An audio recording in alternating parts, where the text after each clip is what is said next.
കൊട്ടിയൂർ പന്നിയാമലയിൽ മയക്കുവെടിവെച്ച് പിടികൂടിയ കടുവ ചത്തു. തൃശൂരിലേക്ക് കൊണ്ടുവരുന്നതിനിടയിലാണ് കടുവയുടെ അന്ത്യം. യാത്രാമധ്യേ കോഴിക്കോട് വെച്ചാണ് കടുവ ചത്തത്. പോസ്റ്റ്മോർട്ടം നടപടികൾ പൂർത്തിയാക്കി കടുവയുടെ മൃതദേഹം സംസ്കരിക്കും.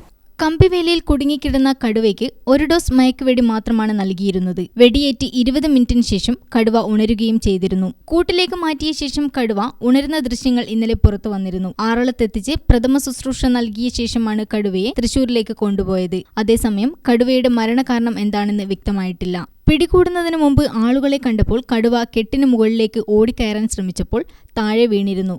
അപ്പോൾ പരിക്കേറ്റിട്ടുണ്ടോ എന്നും അന്വേഷിക്കും.